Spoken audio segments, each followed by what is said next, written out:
मुझे यहाँ प्रूफ करने को कहा गया है कि तीन vector, vector A, vector B और वेक्टर सी कोप्लेनर है। Answer for first part. हमने पढ़ा था कि if vector A, vector B and vector C are coplanar, अगर ये कोप्लेनर है तो इनकी ट्रिपल क्रॉस प्रोडक्ट 0 के इक्वल होगी। तो मैं इन तीनों वेक्टर की ट्रिपल क्रॉस प्रोडक्ट निकाल देता हूं, ट्रिपल स्केलर प्रोडक्ट सॉरी निकाल देता हूं। अगर वो 0 आ गई तो इसका मतलब ये कोप्लेनर वेक्टर है।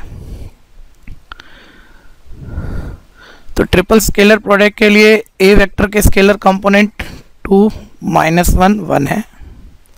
लेफ्ट हैंड साइड हम सॉल्व कर देते हैं। अगर ये ट्रिपल स्केलर प्रोडक्ट 0 आती है तो ये तीनों वेक्टर कोप्लेनर प्रूफ हो जाएंगे, एक ही प्लेन पर आ जाएंगे।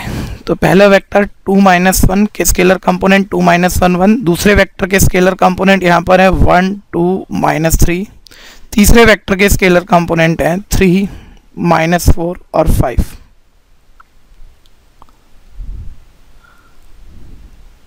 हमें इन स्केलर कंपोनेंट से बने डिटर्मिनेंट को सॉल्व करना है। तो इस डिटर्मिनेंट को मैं पहली रो से एक्सपेंड कर देता हूं। 2 इंटू फर्स्ट रो का लीडिंग रो, फर्स्ट मेंबर का लीडिंग रो और कॉलम छोड़ेंगे, बाकी मेंबर को diagonal minus of diagonal solve करेंगे तो ये आएगा 10 -12 माइनस सेकेंड मेंबर -1 है, या फॉर्मूले में ऑलरेडी माइनस होता है तो माइनस माइनस +1। इसका लीडिंग रो कॉलम छोड़ेंगे तो डायगोनल माइनस ऑफ डायगोनल 5 + 9 आ जाएगा, प्लस थर्ड मेंबर है मेरे पास 1। इसका लीडिंग रो कॉलम छोड़ूंगा, डायगोनल माइनस ऑफ डायगोनल करूंगा तो ये -4 -6 आ जाएगा। सिंपल करने पर -2 की 2 से मल्टीप्लाई -4, 14 की 1 से मल्टीप्लाई 14, -10 की 1 से मल्टीप्लाई -10 आ जाएगा। और इसे एवेल्युएट करने पर 0 आता है जो कि राइट हैंड साइड के इक्वल है।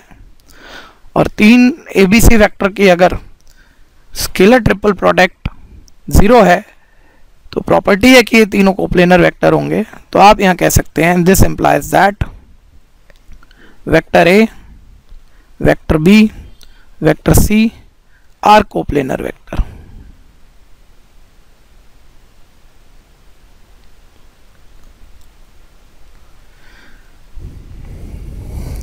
इसी तरह से इसका सेकंड पार्ट है, उसमें आप तीनों वेक्टर की स्केलर ट्रिपल प्रोडक्ट निकालेंगे। अगर 0 आ गया तो तीनों कोप्लेनर है, अदरवाइज ऐसा नहीं है। ये आप पार्ट इजी है, बड़े इजीली खुद कर पाएंगे। हम अब क्वेश्चन 5th की तरफ बढ़ते हैं।